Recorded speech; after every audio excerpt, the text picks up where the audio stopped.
Today's guest lecturer is Phil Simborg.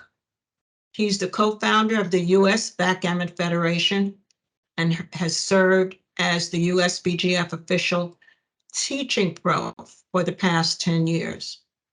He is also, and I'm not sure about this, a professional backgammon player. But he does teach and he's lectured for 25 years. He's given more lectures at tournaments and clubs around the world than anyone else in the history of the game. And he's not only for his backgammon knowledge and skills, but also for his sense of humor, which I think he developed as a traveling salesman for commercial real estate internationally, and his ability to keep the audience engaged, whether they like it or not. Phil started the USBGF Boards for Kids program and has distributed hundreds of backgammon boards to schools and children's clubs. He's been instrumental in the development of Extreme Gammon, to us known as XG, Opening Ceremony, and MindGamesCenter.com. He has had over 400 private students, many who are now highly ranked worldwide.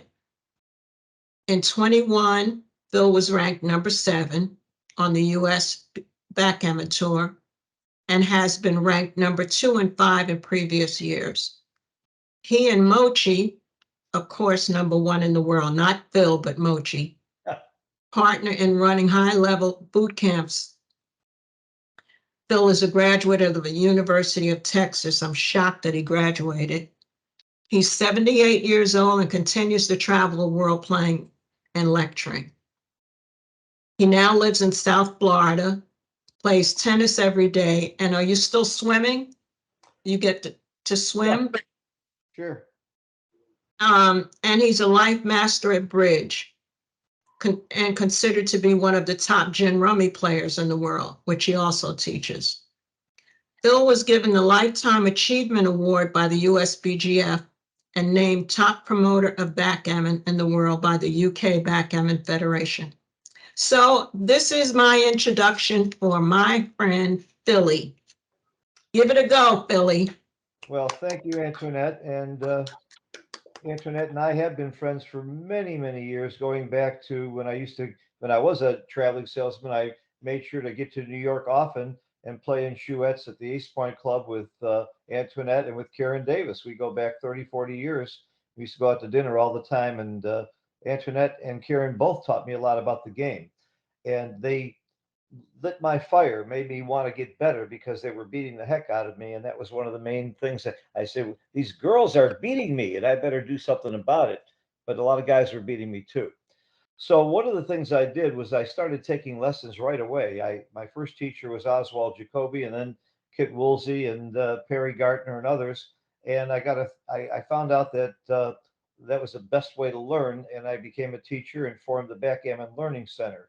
And the reason I'm bringing that up is not for an advertisement, although we do have 25 teachers teaching in 14 different languages. I'm very proud of our group because it includes Mochi and Dirk Schiemann and Steve Sachs and Perry and a lot of very, very Marty Storer, a lot of very famous top players and great teachers.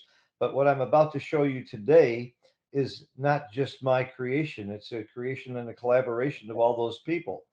We have found out that the best way to learn backgammon or anything, I don't care if it's tennis, backgammon, finance, whatever it is to break it down into pieces and study each piece one by one and master each piece one by one. And in backgammon, there's roughly 11 different game situations. There's the early game, there's racing games, there's blitzing, holding games, and so on. But one of the key parts of the game is bearing off. And that's what we're going to talk about today. How many times have you been killing somebody in the game and they're holding your ace point or they're on the bar and you leave a shot and you get hit and you lose and you just think about how unlucky you were. And of course, there is luck involved and you may have been unlucky, but it also, you may have made some mistakes both bearing in and off to get to those positions. You may well have left more shots than you should have or not won as many gammons as you should have. And it's not that hard with a consistent practice, what we call deliberate practice, to master bearing off for the most part. So what we've learned about bearing off, and actually about all those other 10 different types of games too, is that there are some basic rules of thumb. There's some basic concepts that if you keep them in mind, they're general approaches. If you keep them in mind and you use them all the time, you will generally make the right play. Every single one of these concepts and every single one of these rules of thumb will certainly have exceptions. There'll certainly be times where they don't work. And that's part of what separates Mochi from me and the rest of us. But for the most part, if you keep them in mind, you're going to do pretty good. So what I'm going to do first is show you my favorite 9 rules of thumb that I'm always thinking of, whatever the situation is when I'm bearing off. And then I'm going to show you a bunch of positions and invite all of you to speak up and ask questions or answer and what you would do, and we'll talk about it. But you'll see that almost every position I'm going to show you can be supported by one of these 9 rules of thumb. They'll generally tell you how to make the right play to maximize your odds of both winning or winning gammons, depending on the case. So the other thing I want to say, and I do this in all my lectures that are small, and this is relatively small, please interrupt me if I go too fast. If you have a question, I love questions. If the answer would take too long, we'll do it offline later. But I want you to all feel free to raise your hand or speak up and participate, because it's more fun, and it'll also help me do a better job of answering what's on your mind and what your questions are. So here we go. There are 9 basic important rules of thumb for bearing off. Number one is you don't want to leave shots. So every time I make a play, if there's contact, if my opponent's holding one or more points in my inner board or he's on the bar, I'm constantly thinking mostly about what will leave shots on the next roll. And thank goodness in backgammon, we can move the checkers, look at it, count the possible rolls next time that would leave shots, move the checkers back, make the other play, and look at that and count the shots. And most of the time, the play that will leave the fewest shots next time is the right play. And it's not that hard to count if you get in the habit of counting shots and counting rolls. And I'm going to tell you my favorite trick. When I'm trying to figure out what's going to leave a shot, I always go in order from top to bottom. I always say, okay, does double six leave a shot? Does 6 5, 6 4, 6 3, 6 2? I just count them. Then I go 5 5, 5 4, 5 3. I just count the numbers that leave a shot. Then I make the other play and count them. That sounds tedious. It sounds like it's a hard job. It sounds like it's going to take a long time. But the more you do it, the faster you can do it. And you'll quickly, a lot of times, your eyeball will just see immediately that there's 4 numbers that leave shots. And with this play, there's 6 numbers that leave shots. So, number one, don't want to leave a shot when there's contact. Number two, whenever you're not quite sure, take the checkers off. This is something that was really driven home to me by Matt Cohn-Geyer, one of the great players of all time. He played in our Chouette in Chicago all the time, and he used to afterwards. I asked him, was there anything I'm doing wrong? He said, "Yeah, take checkers off more, because if you take the checker off, even if it might leave a shot more once in a while, or even if it's the same amount of shots, or you're not sure, take the checkers off, because if you don't get hit, you'll win more gammons. If you do get hit, you'll still win more games if you've got more checkers off. So unless you can think of a good reason not to, like it leaves a lot more shots, then take the checkers off. Often it's right to take a checker off, even if you'll leave 2 or 3 or 4 more shots by making that play. However, if it leaves 4 or 5 or 6 more shots, you wouldn't do it. And a lot of that depends on your opponent's board, of course. Generally clear from the top. You would rather not have gaps. Gaps means there's more ways to leave shots. So if you have a chance to clear your 6 point or your 4 point or 5 point, usually it's right to clear the 6 point. There are some situations, however, where clearing the 5 point is just as good, but almost always you're looking to clear the top point.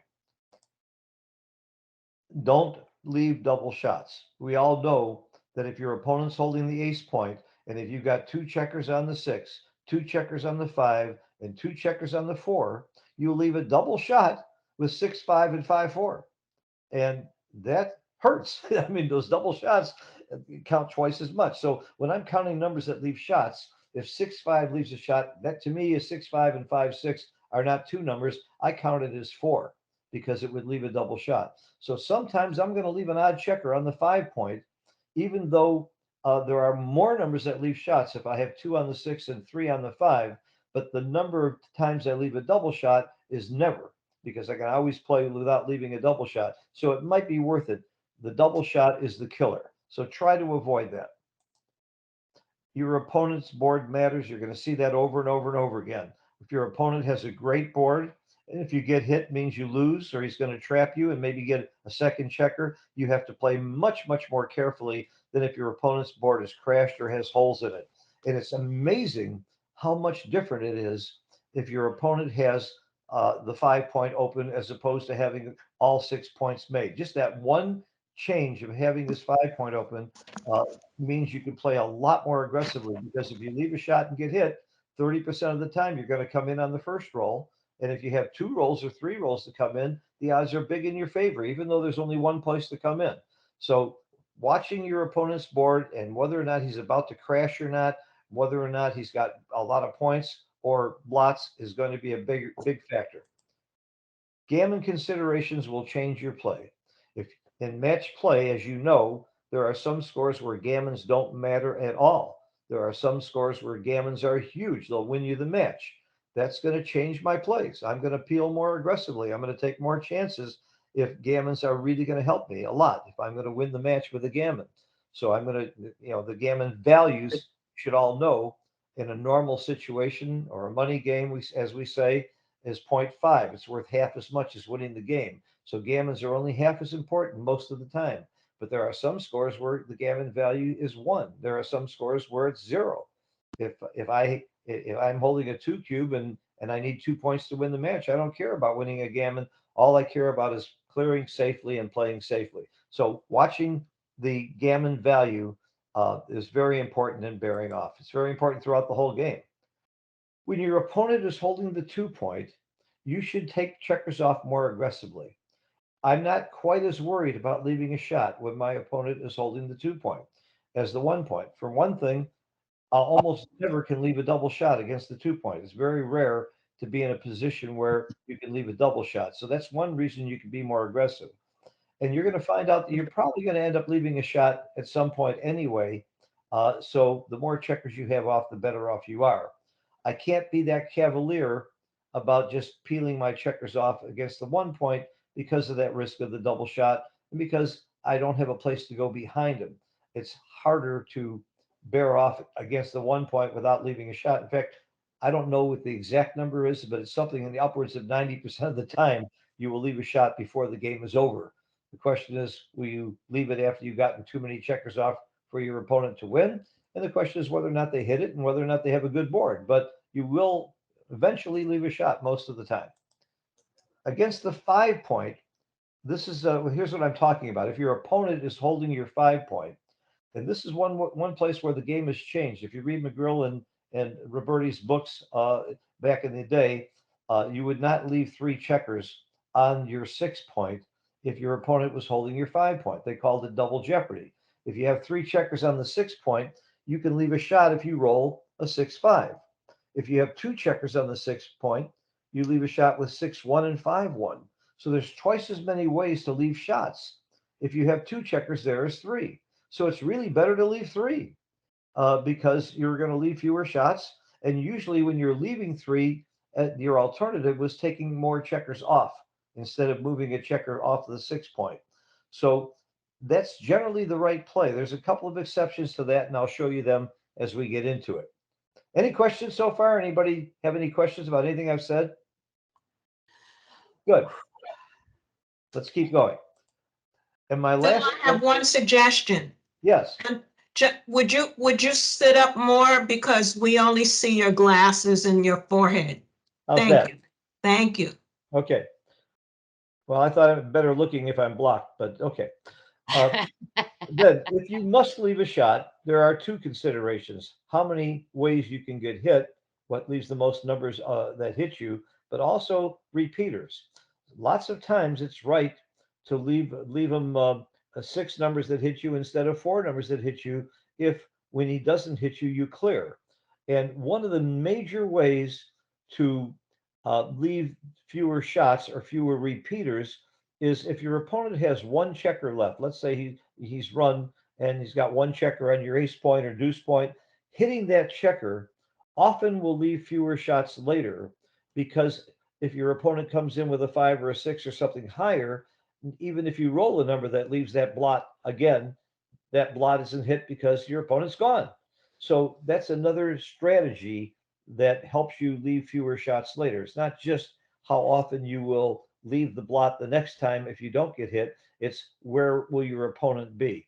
So anytime my opponent has one checker on my 1 or 2 point, I'm thinking a lot more about hitting that checker if I have to leave a shot. The other reason to hit that checker is it's harder for your opponent to roll a 1 or a 2 than it is to roll a 5 or a 6. So that's another incentive to hit low.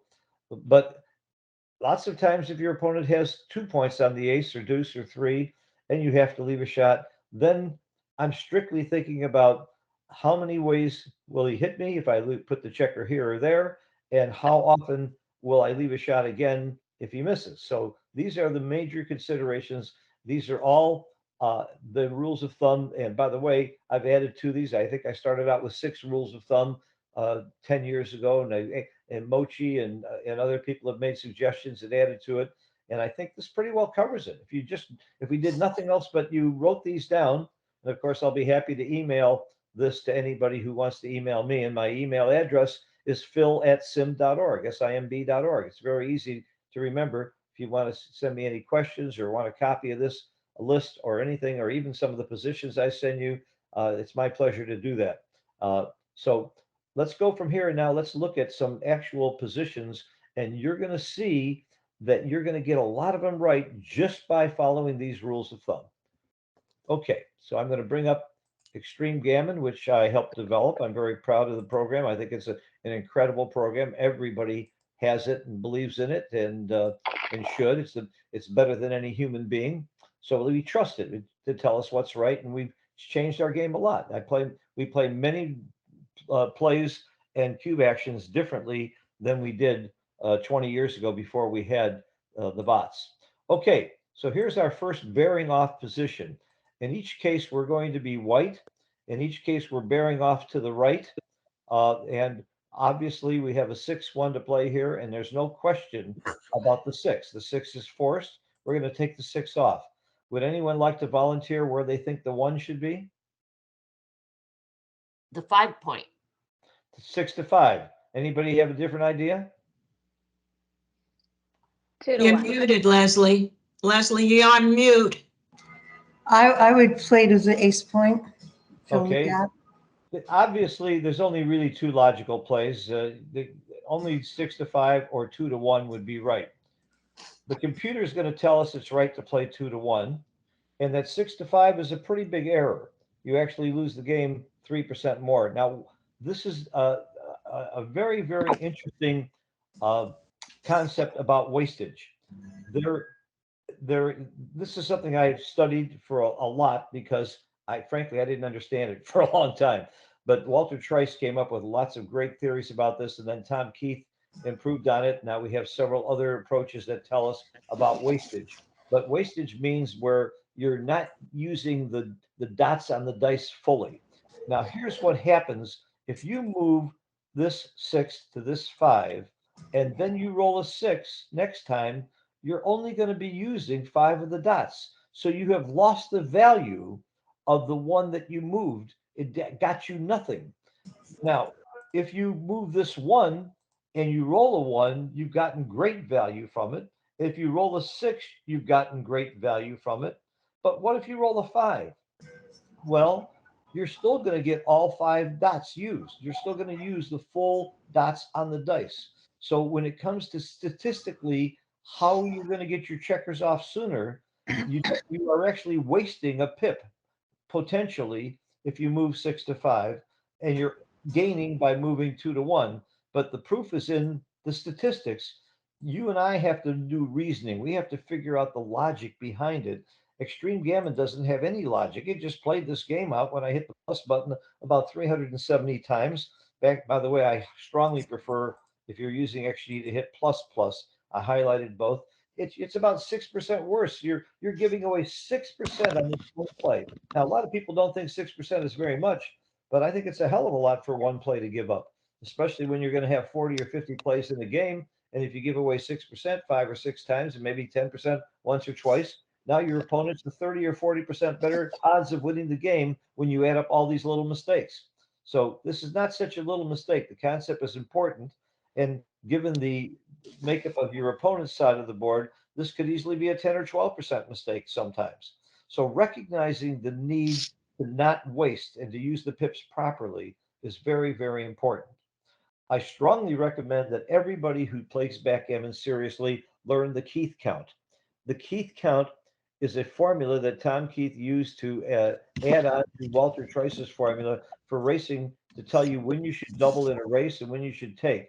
But the reason it's so valuable, aside from knowing when to double and when to take, is by giving you the insights into what the penalties are for wastage, what hurts you to have open points or stacked checkers and so on.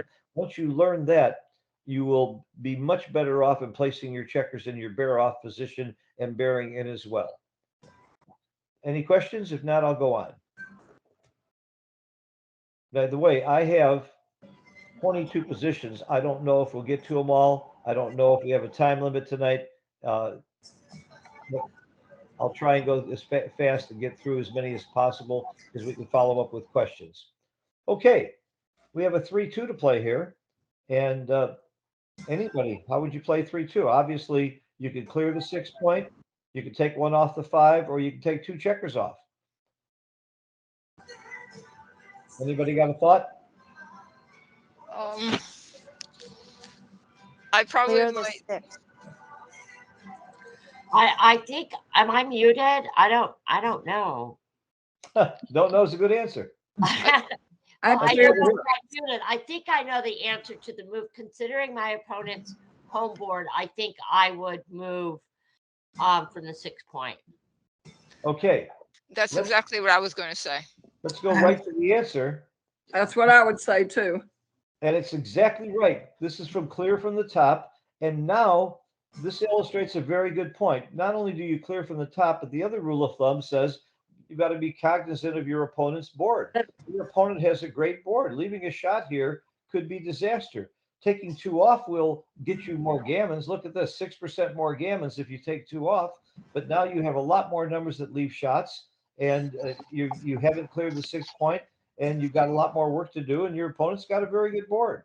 If your opponent had a crash board and you didn't worry that much about getting hit, I would take 2 off. I would start thinking, I'm going to go for the throat here, and it doesn't hurt that much to leave shots. And look at this, I'm right.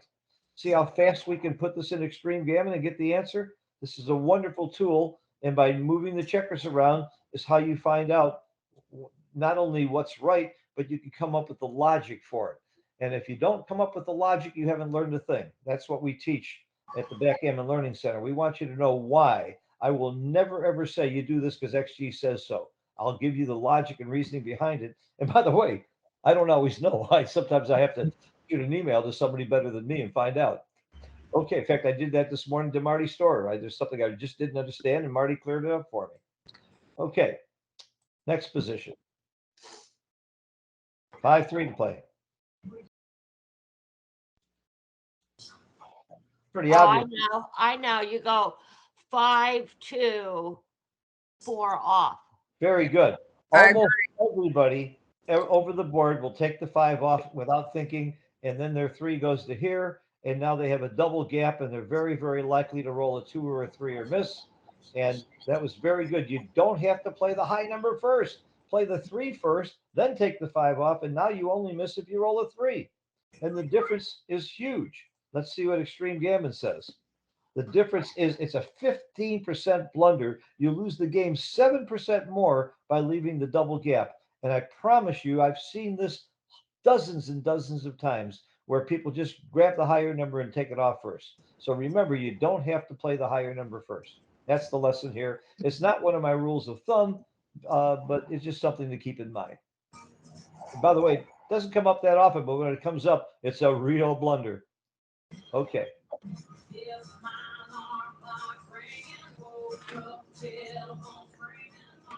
Oh, wow. Okay, we have a double 2 to play. I'd like one person to volunteer because it could get confusing to have too many people here. to volunteer how they would play the double two and what you're thinking. Who wants to do it? I will Yeah. volunteer. Okay. I would take 4 to 2 and 2 off, and um, I would play 6 to 4. Okay. The first thing you did was beautiful. When you first take the checkers off and then figure out where the last one is, I love your approach. And clearly, by getting 2 checkers off, you're helping yourself. You can't get hurt that way. So you're right to take those 2 checkers off. And your last play is wrong for one major reason. I see it now. Double threes don't work this way. Right. In this position, you have to roll doubles to win next time. And if you move this 2, you get off with double 3, 4, 5, and 6. And if you move this, you only get off with 4, 5, and 6. Right. So here's another example of your opponent's board mattering. And I think over the board, it sounds like you would have gotten it right because you would have taken more time and Right. you weren't under fill pressure. So when you have to roll doubles, you have to figure out how to make the most doubles play. If you don't need doubles, your play is beautiful. If your opponent isn't going to get off the next roll, then your play is absolutely right. You leave yourself spread out. Why would you stack them up? Double threes would be better, but anything but double threes in the stack on the 3-point is bad for you. So again, this is all about looking at your opponent's board and if you need doubles. By the way, that same principle is true when you're racing to get off of gammon. If you have checkers in the outfield and you know you have to have doubles in order to get off the gammon, you would play very differently than if you have 2 or 3 rolls to go. You have to play for the most doubles that work. Bill, I just wanted to mention too, which you just elaborated on, that doubles are the most difficult things to play. Yes, I have a saying, when you roll doubles, find a really great play, then find a better one. That's my saying for doubles. Because I think it was Kit Woolsey that wrote in one of his books that often we make the wrong play because we don't even see it. That is more true of doubles than anything else. And I think double 2 is the hardest. I think there are more ways to screw up double 2s. Double 6s and double 6s and double 5s are, a lot of it's forced. Double 4s are almost forced. Double 3s, they start getting tougher. And double 3s is pretty tough too. But double 2s, I think, is the number one messed up roll that you could get. So take your time and look around. Okay, next one.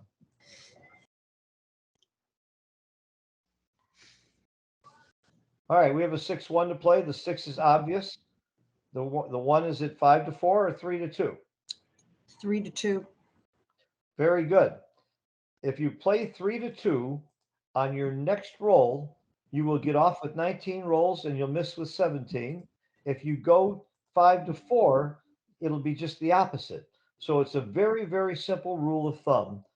Anytime you have a choice of the last 2 checkers being together or apart, you're always better apart, or at least as good. There's a couple of situations that are tied, but you can't get hurt if they're apart.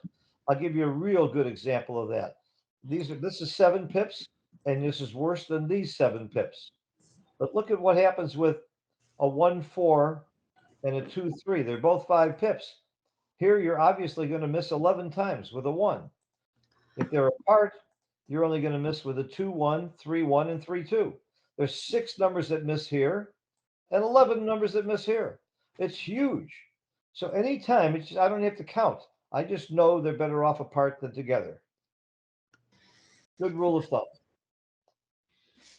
And by the way, the difference in those plays are huge because if you make the right play, you have a redouble. If you make the wrong play, you don't. If you make this play and your opponent takes off 2 checkers and it's your roll, if it's a money game or 11 away, or normal match score, you're favored here and you have a redouble. If you had made the wrong play, not only are you going to win less, you can't raise the stakes. It would be a beaver in a money game to redouble here because you're not favored.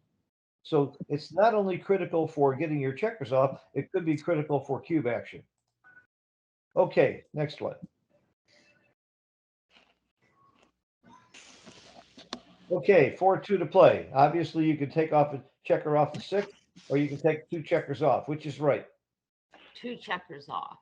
All right, somebody was listening to my rules of thumb. When you have 3 checkers on the 6 point. right. And again, if you look at Roberti and McGurl's books of the old days, they would tell you to take this checker off because they say it's double jeopardy. What they're saying is if you leave 3 here, you might leave a shot now with 6-5. You're probably going to get down to 2 checkers anyway, and then you can leave a shot with 6-1 and 5-1. What they were missing though is the value of getting checkers off and the chance that you might never get down to 2 checkers here. You might roll doubles. So the combination of those two means it's better to leave the 3 checkers on the 6 point. Now, there are 2 exceptions to this rule. Exception number 1 is if by playing 2 checkers off, if you don't have a checker on the 4 point when you're done, you're in trouble because you will leave a shot also with, and not just 6-5, but with 6-4 and 5-4. So that's a lot of numbers. So now you would not make the play if it empties your 4 point. And there's one other time you wouldn't do it, and that's when your opponent has a checker on the bar. Because now if you take 2 checkers off, there's a lot more numbers that leave shots down here that could be hit from this checker. So now you would take, let me just put it back and show you that it's right to take it off the 6 point when there's a checker on the bar. May I Okay. make a statement here? Yes. With 3 checkers on your 5 point, if you were to take 2 checkers off, irrespective of the rule, you're looking at a potential gammon situation, maybe. I mean, he's got 3 to bring around and you've got 2 checkers off already.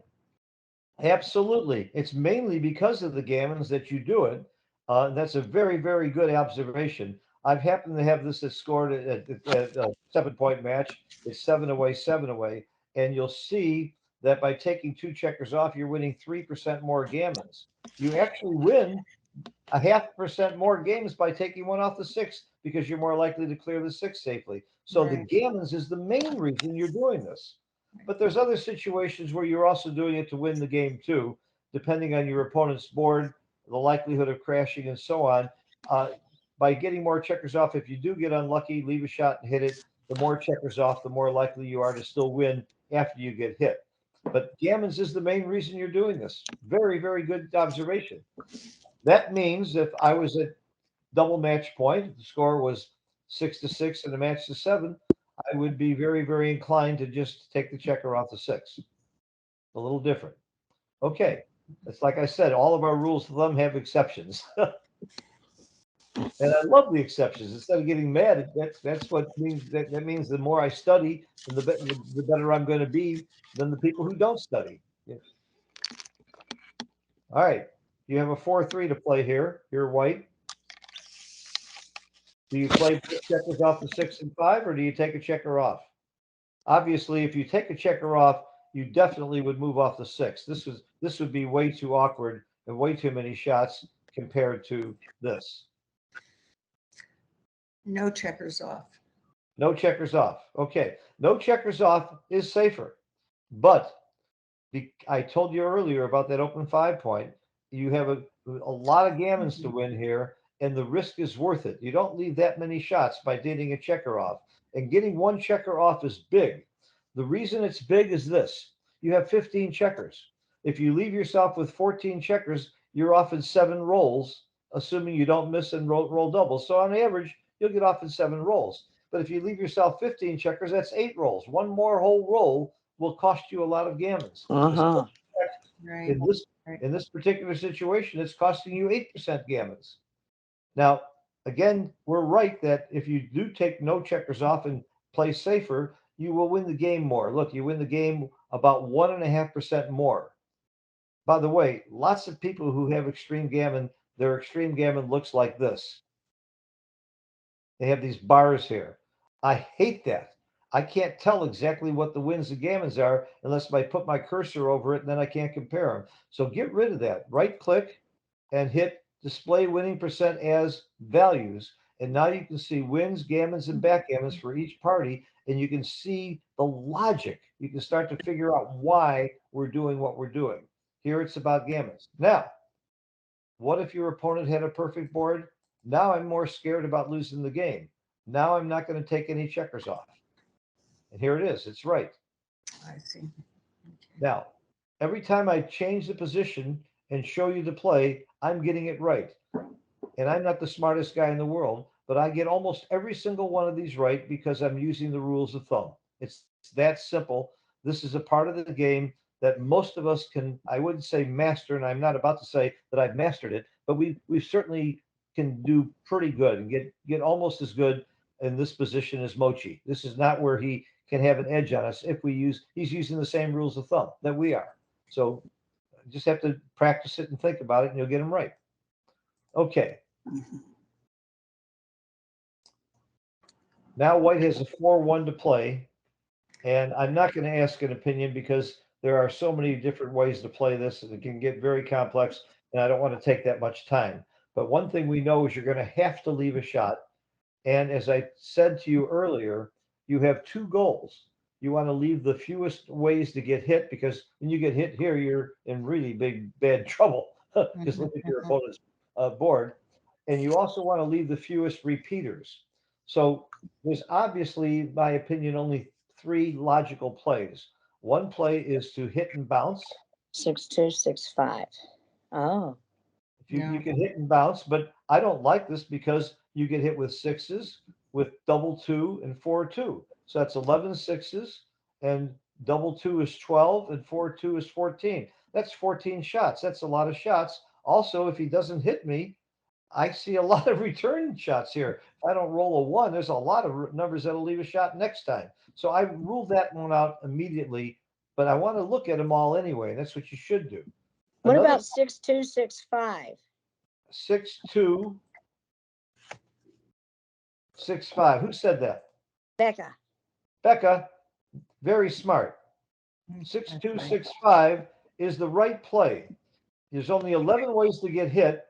And yes, there's a lot of rolls that leave a shot next time. You leave a shot with 6-5, 5-4, all kinds of numbers will leave shots next time. But what if your opponent rolls a 6? 6-1, 6-3, 6-6, 6-5. Your opponent's gone. You don't have to worry about leaving a shot. Even if your opponent rolls a 4, you'd only leave a shot if you roll 2 high numbers.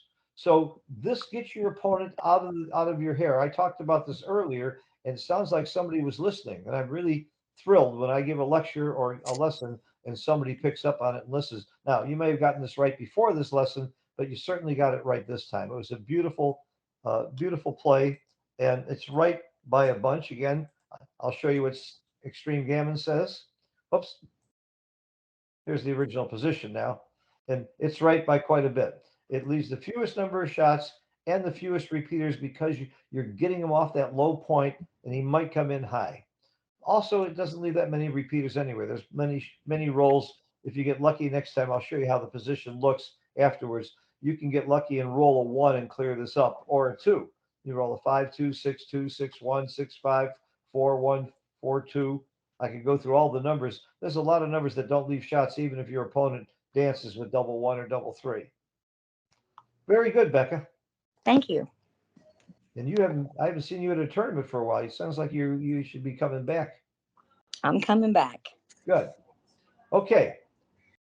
White to play 5-2, and there's obviously only 2 plays here. You can clear the 6-point or clear the 5-point. Anything else would leave a shot and would be silly. So who would clear the 6-point? Say aye. Aye. Aye. Who would clear the 5-point? Say aye. Aye. Ha. Aye. Okay. Clearing the 5-point will leave a couple more shots than clearing the 6-point. However, your opponent doesn't have a great board, and a couple shots is worth it to get another checker off, because if you get hit with 6 checkers off instead of 5, you're much more likely to win. So here, even though you might leave a couple more shots by clearing the 5-point, it's right, because again, getting another checker off means you win more if you get hit. By the way, there are some gammons here. You could get lucky and win gammons too. So here's that saying again: when in doubt, peel. Take them off. And most people would clear the 6-point. Now let's give him a great board with some timing. Look at this. You still do it. Wow. And by the way, the difference is 3%. Let's get it right and let's plus it. It's not huge, but you still take it off. Even though getting hit could be hell, you still take it off because getting another checker off is big. When in doubt, take them out. So if you weren't quite sure, anytime you're not quite sure and you're debating between a play that takes them off and a play that doesn't, take it off. You're usually going to be right. And if you're wrong, you're not wrong by much. But not taking it off could be wrong by much. Okay. Bill, would you, that last one, would you go back to that? Sure. I mean, one of the reasons I was thinking to clear the 6 is that also if they're coming in, you have a better chance of them getting out of your way to get into it the 6 point. Right. Does that make any difference? Not a lot. It does. If they roll a 5, unless it's a 5-1, they're going with a 5 or they're going with a 6. It's not a really major factor here. Okay. But it's a good thought. It's nice to think about those things. Even if it's wrong, it is a factor. And in some other situations, it absolutely would be a factor. Okay. Double ones to play. There's 1,000 ways to play this. I'm not going to ask people to volunteer because, again, this could take a long time. But the most typical plays are to make the 3 point by 6-3 and 4-3. Take 4 checkers off. Move all 4 checkers to the 5 point. Does anybody see another play besides the 3 I mentioned? You can make the 3 point. I said make the 3 I point. said that one. I didn't hear that. 4-3. Okay. Oh, So You anybody can make see? the 5 and take two off the 1. Yeah, Oh yeah, that's right. You could that's what play I was going to say. 2 to the 5 and 2 off the 1. Okay. So I intentionally didn't even mention the right play. What play did I mention that could be right? That I failed to mention? all Take 4 all 4 checkers off to the the, 1. I said all 4 off the 1 is one of the possible plays. all 4 of them to the 4 point. Maybe. All 4 to the 4 point. You can't do that. Can't do that. All 6s to the 5. To the 5 point. All 6s 4 to the 5. point I mentioned. Move all the 4s to the 3 and take off a 1.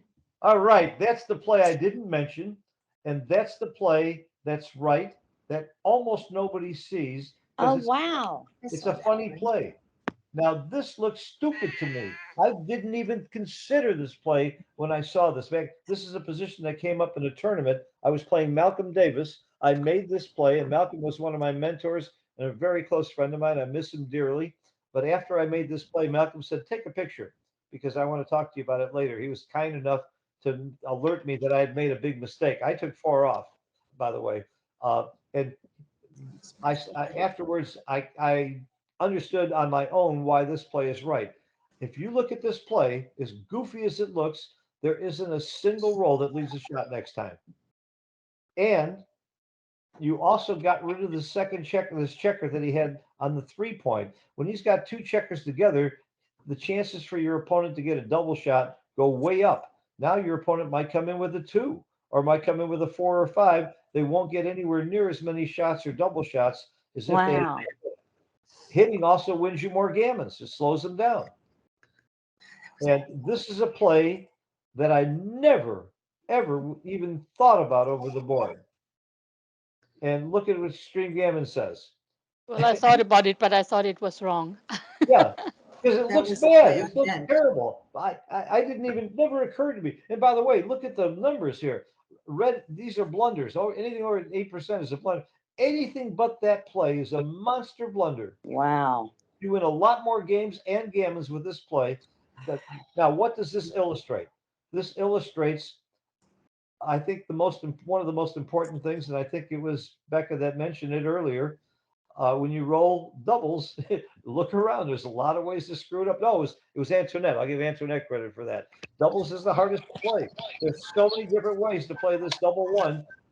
If you move the checkers and think about it, this would work for you if you saw it. But you'd have to see it first. You'd have to try it. So take your time and look around.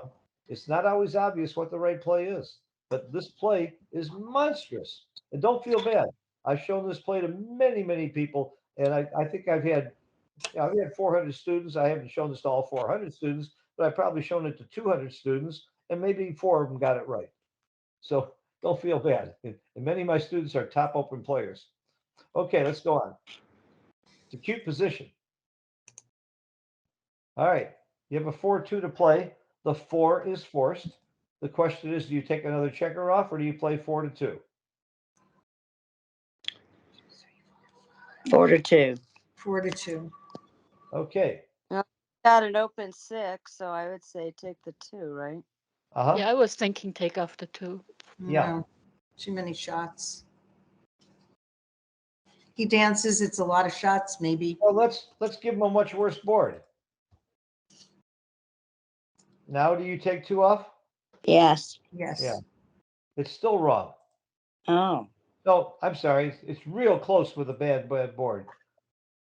I would have not, but let's give him just a little bit better board. The reason that 2 off is generally wrong here is it doesn't really help you. If you have 5 checkers off, getting a 6th checker off doesn't do anything for you because you're not going to miss in this game. You're still going to take 2 checkers off every time, and getting a 6th checker off leaves you with 9 checkers. It's just as bad as 10 checkers. It's going to take you 5 rolls either way. So you didn't gain anything by taking off the second checker.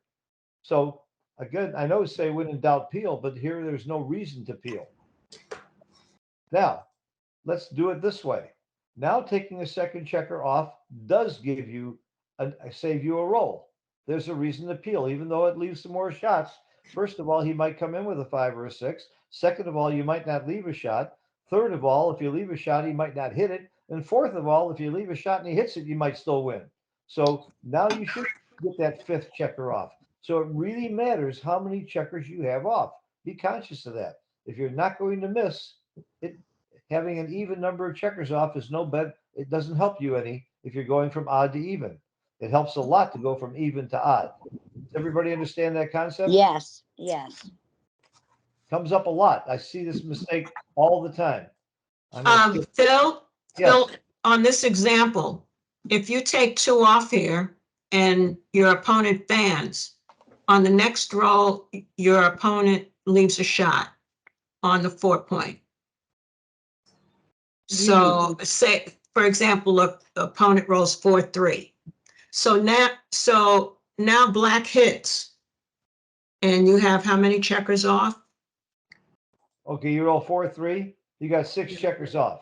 Okay, so now the opponent rolls a 4 Okay. or anything. Okay. 4-3, for example, 4-3. Okay. Your opponent. You're We still have the 6. favorite to 6 win. off, 2, 4, 6. You're asking how often you win? Yes. Very simple. We put the 4-3 in. I'll hit the button, and it'll say how often black wins. I'll just give you a guess. I would say that white still wins this game, 85% of the time. Let's see if I'm right. Just a wild guess. 81% of the time. 81%. 81%. I'm off by 4%. So Well, and he's more likely to roll a 5 or a 6 than he is to roll a 4. That's right. That's right. But again, you're still a big favorite. That's why you do it. Yeah. Good question. Phil, Yes. would it change if it was a DMP situation and a gammon wouldn't matter? No. Okay. No, because it's about the wins, how often you win the game. Okay, 6-2 to play here. You're going to take off the 6. Where's the 2? Off the deuce point. He's got a blot in his home board. No. It's off the 4 point. Off the 4. 4 1 are only the only blot leaving numbers. Same number of rolls. Off the deuce point is right. Why? Wow. Gammon possibility. Very good. You can just look at the numbers and you'll see you win 8% more gammons. If gammons didn't matter, it is right to come off the 4. You get 2% more wins by playing you because you're going to win more. But here you're weighing gammons versus wins, and in a situation where gammons are worth half as much, if you can win twice as many gammons, in this case 8 gammons, which is more than twice as many of the losses, 2 losses, that's why you peel. But this is a good one where if it was DMP, you would definitely take it off the 4 point if you don't care about gammons. So it's not necessarily because of the blot on his 3 point. It's because of the. Let's get rid of the blot. Okay. I understand the Same thing. It comes a little smaller, but it's still the same idea.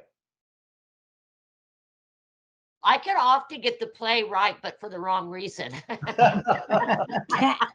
Welcome to the club. Welcome to the club. Ah, God. I'll never This understand. kind of breaks.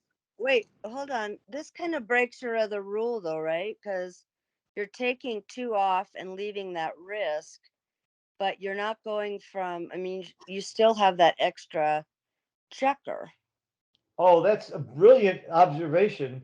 And the reason that it's different is in the previous position, there was no way you were ever going to miss. But here, you're very likely to roll a 3 at one point and miss. So having 6 checkers helps. And it's the same amount of rolls too. No. If you never were going to miss, having that 6 checker doesn't help. But in the previous position, there were no misses. With that open 3 point and several rolls to go, the odds are very strong you roll a 3. So then you'll get 1 checker off then. So you actually are gaining a roll by taking off the 6 checker.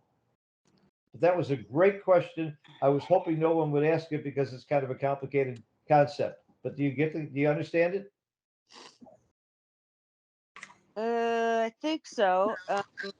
Yeah, because you just don't want to. You don't want to. I mean, I guess it balances out that you still want the extra checker, even though it doesn't matter. Right. On your rolls. If you have a situation like this, there's no misses. But if you have a situation like this, you're probably going to miss once. So that odd even changes. Okay, gotcha. So it has nothing to do with the amount of rolls that it leaves because it doesn't alter the additional roll.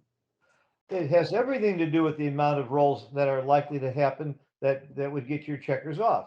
And the point is, if you in this position, if you have 5 checkers off, you're going to have just as many rolls to get your checkers. Okay, right, same amount. If you Okay. had 6 checkers off. So Sorry, I thought you said no about that earlier when I asked. Okay. Yeah. In other words, assuming you don't roll doubles, you got 5 rolls to get your checkers off here. And in this case, you would think you probably have 6 rolls because you're probably going to roll a 3 at some point. Okay.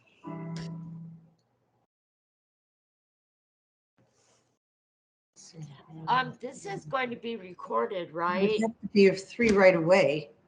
It's recorded. Yes, it's recorded. It's recording. Recording. Thank you.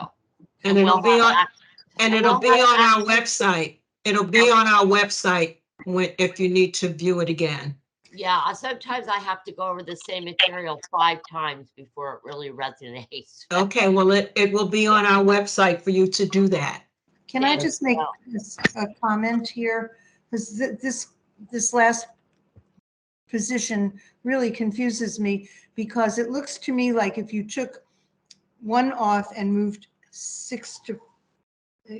the 4 to 2, you are 5 rolls, and you would have to roll the 3 right away, and it would have to be a 3 with something.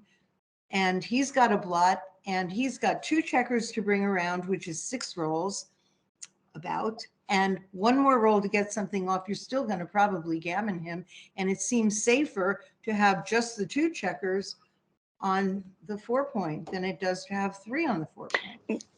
I'm with you there, Leslie. I really don't get the logic on this Leslie, one. I love your comments. Let's talk about this a second. If you make this play, how many rolls leave a shot next time? I'll help you. 6-1, 5-1, 4-1, 3-1. That's right. 8 shots. Okay. If you make the other play, What leaves a shot? 6-5, 6-4, 5-4, 4-3, 8 shots. So both cases you leave 8 shots, but in this case you get a checker off where you wouldn't the other case. And here Okay. you might roll doubles and clear the 4 point and never leave the shot to begin with. Well, in both cases, you might roll doubles, but I Yeah. see the difference the way you just said it. Yeah. Now, if one play left 8 shots and another one left 10, then I think that would sway it very greatly towards making the Okay. safer play. Okay. All right. Thank you. And I like your question very much. It shows you're thinking much deeper, and that's great. By the way, same question I asked when I saw the position. Exactly the same. Okay, 2-1 to play here. Obviously, you can take one off and hit. You can play safe 4-3 and 4-2. You can play 2 off the 3 point, leave a shot and not take one off. By the way, that's got to be silly. Why would you hit and not take one off when you could hit and take one off by moving both off the 2? Considering the cue as well as the race, I think you would go 4-2, 4-3. Okay. I would too. I Yeah. would too. Yeah, 4-2, 4-3 is certainly safer. But think about this. If you leave a shot here and get hit, you're probably still going to win this game most of the time. This is the point where you start thinking, how am I going to win more gammons? And hitting is going to win a lot more gammons. You're going to win this game 99% of the time with almost any player. It actually is 100% if you play the safe one, because he has to run to get off the backgammon. But if you're going to win 99 or 100% of the time, your gammons by hitting go from 33 to 39%. So you got to be thinking about going for the throat here. When you hit the 1, it's not as dangerous as you think, because again, you will get hit with 11 ones, but don't forget your opponent could roll a 2, 5, or 6, and you don't have to worry about that blot anymore. So again, when in doubt, peel and hitting because your opponent has a bad board. Pardon me. Let's give him a good board.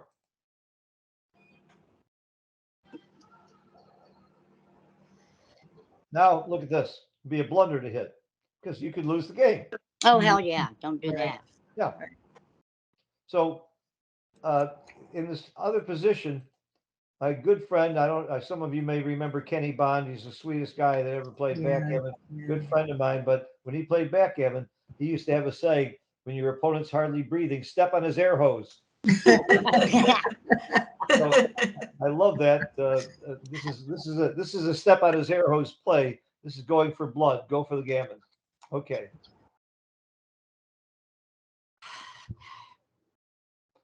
6-1 to play. The 6 comes off. Where's the 1? I think on the 5. Is he on the bar? Wait a minute. Wait, Nope. no, wait a minute. 2-1. 2, 4, 6. You have 6 checkers left. You have 5 left after you take the 6 off. 2, 4, 6, 7. No, wait, this is the original. We had. Right. I already took the 6 off. Oh, okay. Magic triangle. 6 to the 5. 6 to Okay. 5. If you said 6 to the 5, then you didn't listen on the previous time where it was wrong. 6 to 5. You're wasting I think the 4 to the 3. I like the 4 to the 3. 2 to 1. 2-1. The answer is either 2-1 or 4-3 are tied. And I'll show you that they're tied. They're an exact tie. The one thing you don't do is play 6 to 5. Right. No. I like 4 to 3. Yeah, It's 4 to my 3 is play. fine too. They're both fine. They both are good. And again, if you learn the Keith count, you'll understand why. But again, the one thing you don't do is 6 to 5. And almost everybody, their initial gut reaction is to do this. And you now didn't get the benefit of that 1. That if you roll the 6, you lose it. And if you do this, and you do get the benefit of the 1, because now the 1 comes off. Now you're going to say, well, I waste with the 2. You don't waste with the 2. 2 is going to play very nicely from one point to the other, and you're still going to use all 2 dots of the dice. So again, people think they want to clear that 6 point right away, and it's really, really wrong. Now you've And done the magic triangle, which I've been utilizing lately, it comes into play there because it's correct in saying using the 3-2-4-1-5-0 preference. Are you following me? I follow you. If you read Okay. Michi's current book says your best bear off is, and Trice had the same theory. Your best bear off is a triangle. To avoid wastage. This is 57 pips, and you're going to win more with these 57 pips than if I spread it out and you had 57 pips. So very, very good observation. Thanks. Okay, a couple more. Double threes. Obviously, you can take 2 off the 6, or you can take 4 off the 3. Not for, About the 4 other two off the players, that makes 3. sense to me. 4 off the 3. Very good. When in doubt, peel, especially when your opponent has a bad board. Go for the throat. Step on his air hose. Go for the gammons.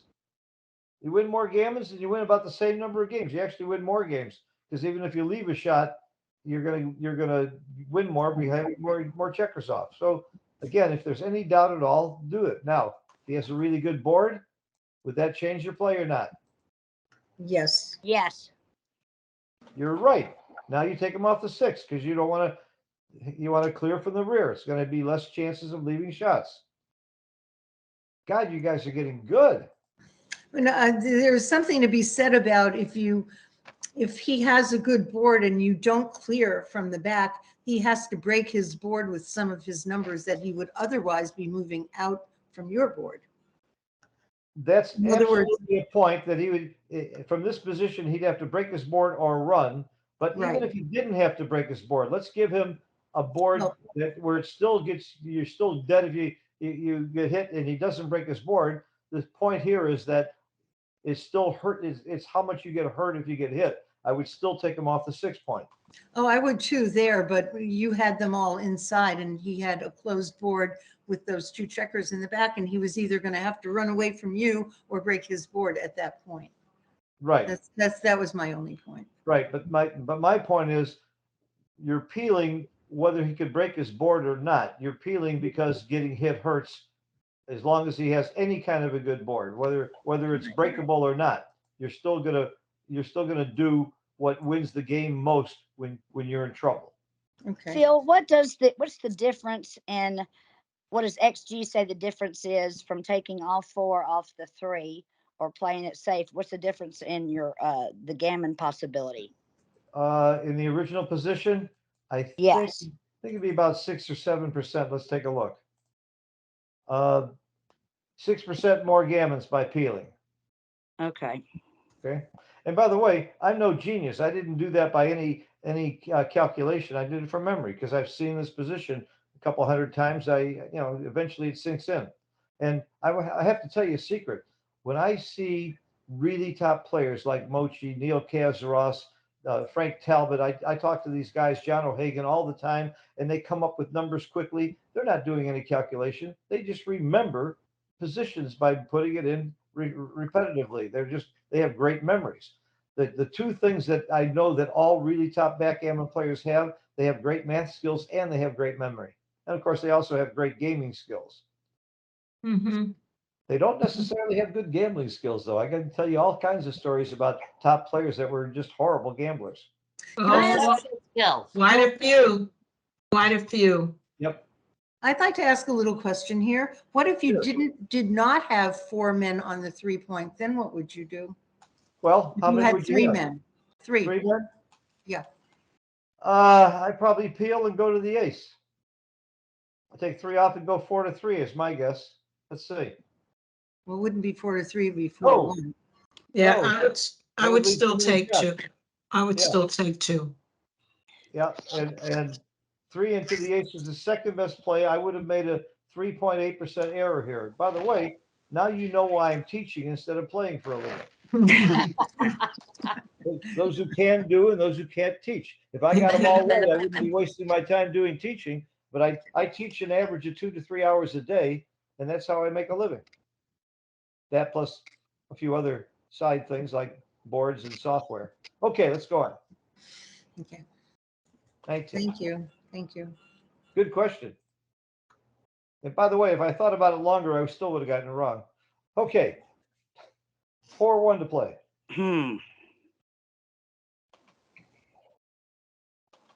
Hit and cover ace. Hit and cover the ace. No, 4 off. I would do 4 off, 4 to 3. Who said that? I did, Leslie. Leslie. Yes. I want you to be my doubles partner. That's an incredibly insightful play that very few people see. And the reason it's right, aside from getting a checker off, is again, nothing leaves a blot next time. Your opponent is running out of time.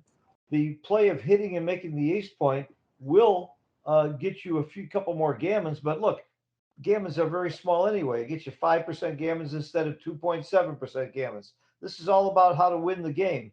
And since your opponent has a strong board, it should be all about playing safely. And very few people would realize that breaking the 4-point here is a great play and doesn't leave shots while it gets a checker off. It took me a long time to find this. I can't believe you found it this quickly. That was great. Thank you. Gold star. How do you know without counting every single thing that because you're going to end up having to roll a 1 at some point, I mean, or a 2. Well, I guess because you have enough on the 3-point. Yeah, look, 1s and 2s play. Well, you're leaving a space, which you're not supposed to do, right? I mean, isn't that one of your rules? What's that? You're leaving a gap. Yeah, a gap's okay though, isn't it? If in this situation when you've got the same amount of, it doesn't change your rolls, it doesn't put you in jeopardy, and he's got to run soon. Well, this is a really good point. You're leaving a gap, which is against one of my rules of thumb. But another rule of thumb says make a play that leaves the fewest shots. So we've got two fighting concepts here. Which one's more important? That's the point. And that's going to happen a lot of times. You know, everybody knows the saying, if you're up in the race, how often are you up in the race where it's wrong to race, where you're better off making a point and hitting or better off blitzing, even though you're up in the race? So any rule of thumb is often wrong or often fought by another one, and you've got to decide which is more important. I'll tell you one of my favorite stories real quick because I think it's really important, and I tell it to every one of my students. I don't know if you've seen it, but if you go to Backgammon Galore, bkgm.com, you'll see that I've interviewed probably 30 or 40 of the top players that ever lived and many of the top promoters and so on. And one of the people I interviewed was Matt Tongeyer, and he is a genius. The guy is very smart. He's incredible with math, and he's got an amazing memory. I've seen him take a 9-point match and put it in the computer from memory. This guy's unbelievable. And he became one of the top players in the world. In about 3 years of study, he was a chess player.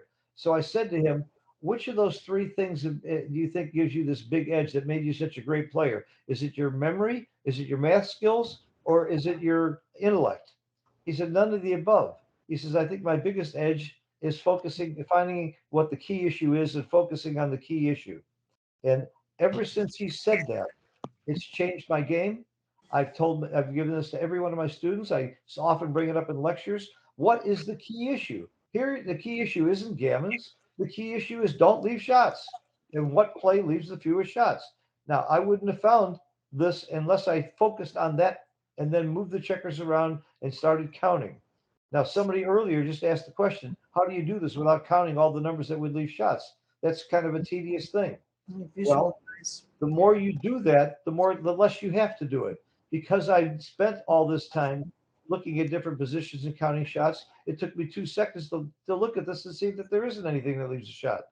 And in fact, even if I wasn't sure, I could go through the numbers. 6 doesn't leave a shot, 5, 4, 3, 2, 6, 5, 6, 4, 6, 3. I go through all the numbers and you'll see nothing leaves a shot. That makes this play right. Question, Phil. Yeah. Before you move on, how would it change, or would it change at all? Did your opponent have a second checker back either on the 2 or split with the 4? The other black. Like this? Well, no, with the gap. I'm thinking, would the gap still be proper? I'm not following you. What? If you still play 4-1 in this position. Yes, thank you, Antoinette. I would think you still make the same play. Nothing leaves a shot. Well, that's what I was Good. thinking, but does it not, got it doesn't closer. change XG or your percentage at all when he's No, got it- that it- second?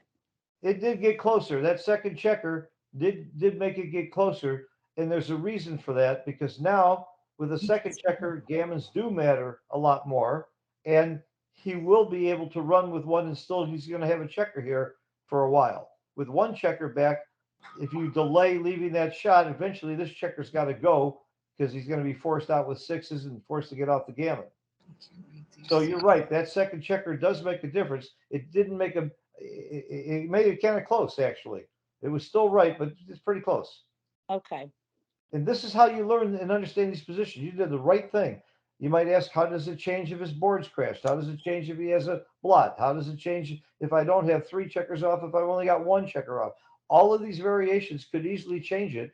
And trying to predict what would the change would be shows that that's going to help you really understand these positions.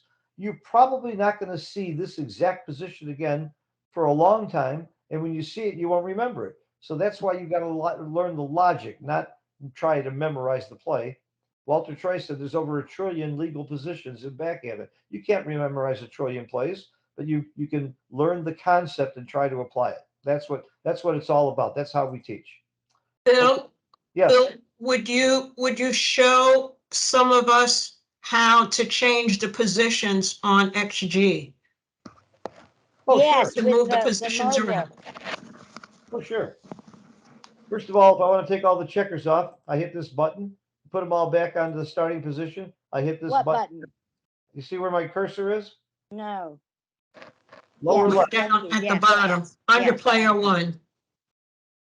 right there. Got it. Hit Thank that you. button, takes them off, puts them on.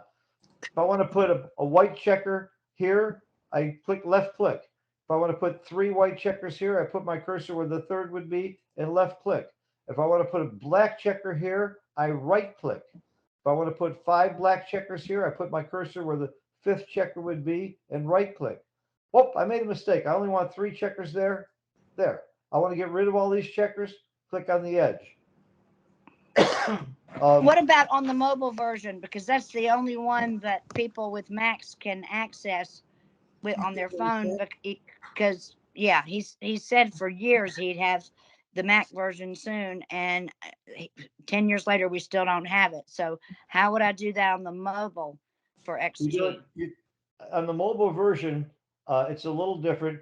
There, you have the color of the checker sitting on the center of the board. If the color is yellow and you click on if you put your finger on a point, it'll come up with a checker of that color.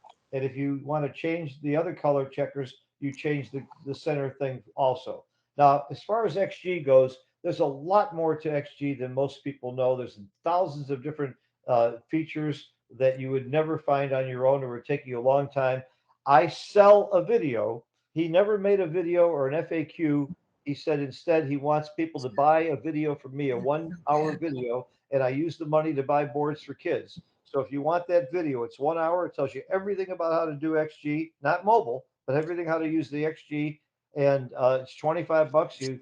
You can email me and I'll tell you how to pay me and how to get the video. I've never had a complaint, and I've sold hundreds and hundreds of them, and I've bought a lot of boards for kids with the $25.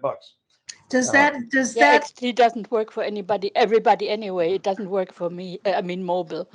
So does your video explain how to interpret what the numbers mean? Like Yes. I don't understand the equities and how to figure out the difference between like it is a double or it's not a double. I don't Yes. understand. Yeah, those market things. losers. Yeah. Match My equity. video explains that, but not in that much detail. But if you buy the video and you still have questions, email me or we'll do a Zoom and I'll help you for no additional cost.